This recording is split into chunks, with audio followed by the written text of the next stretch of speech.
Vamos con Ángel Verdugo. Ángel. Muy buenos días, Pascal. Buenos días a quienes nos escuchan en este momento.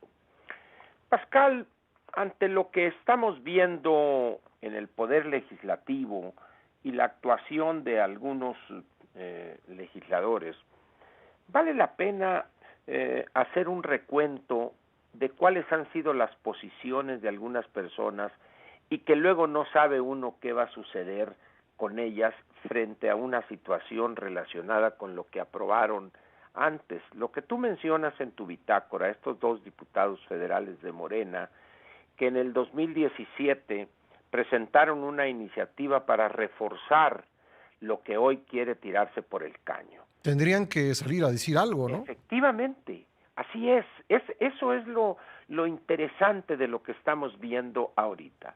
¿De qué pasta están hechos muchos legisladores?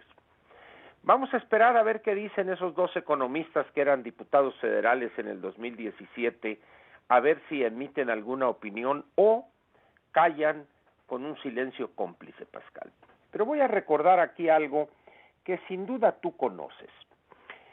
Cuando el episodio aquel de la decena trágica, se dio una situación curiosa, por decirlo menos, con una presidencia de la República que duró escasos 45 minutos, más o menos. Incluso hay una obra de teatro que se representó hace algunos años y la estelarizó Héctor Bonilla.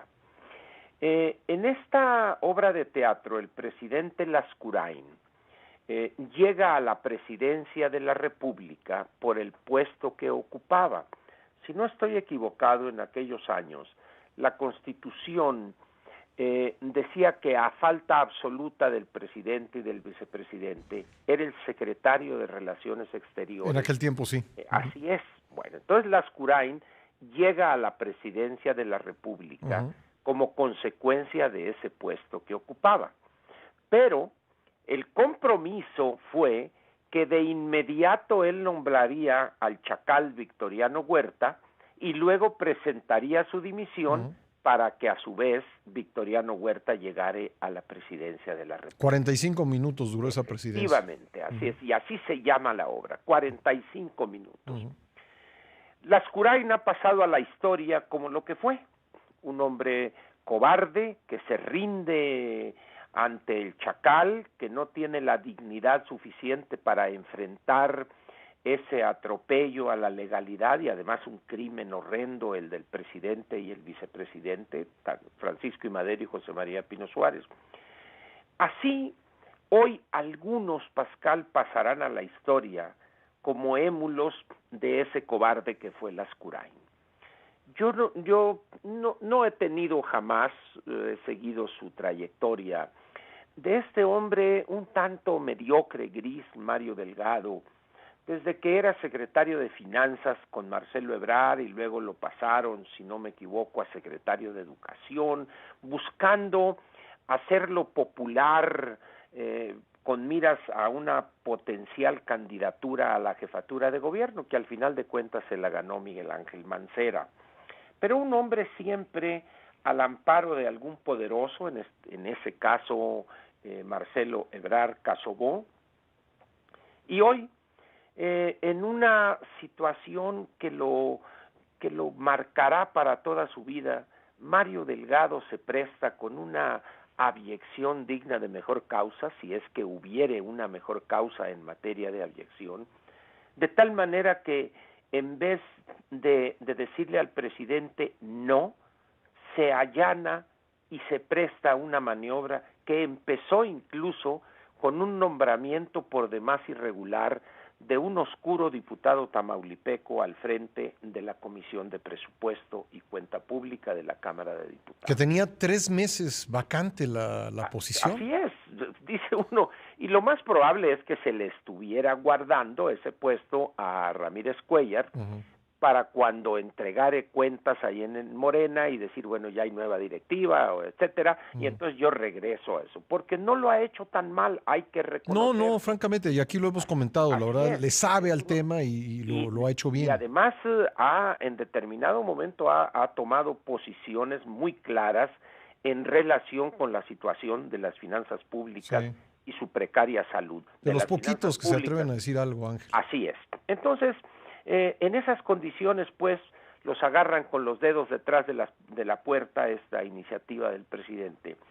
Y Mario Delgado, en vez de decirle, presidente, con mesura, hombre, no se allana, y ahí anda haciendo maroma y media, y tuvo que ser otra vez un hombre que ha sido todo, excepto presidente de la República, Porfirio Muñoz Ledo, el que les enmiende la plana.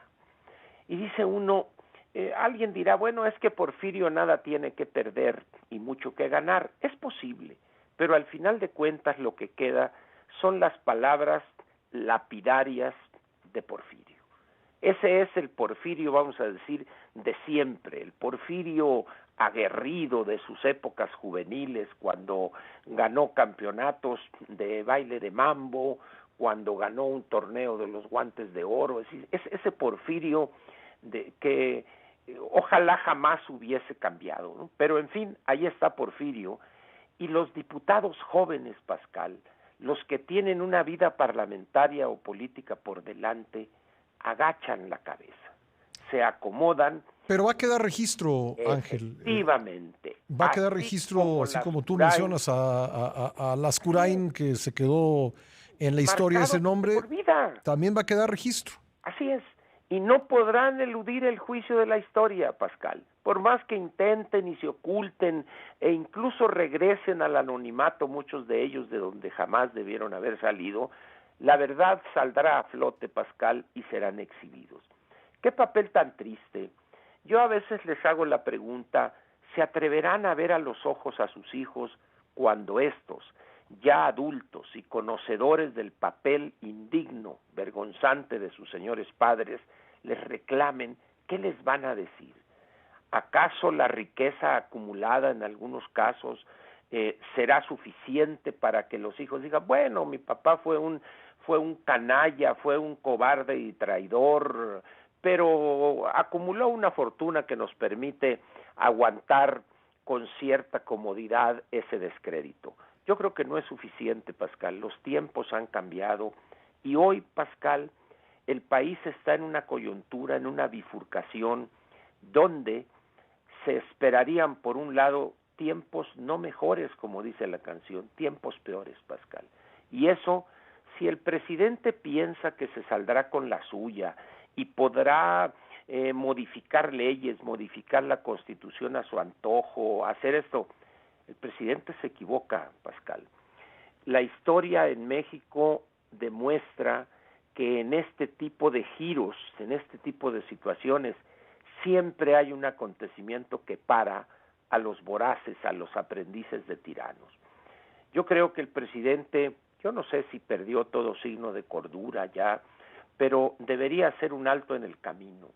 Algunos dicen que está haciendo todo esto a matacaballo porque pretende solicitar licencia definitiva o irse por causa grave, lo que sea, para justificar la entrada del artículo 84 de la Constitución después del 1 de diciembre, cuando, como bien sabes, se habrían cumplido 2 años de su encargo y ya no sería requerida la realización de elecciones.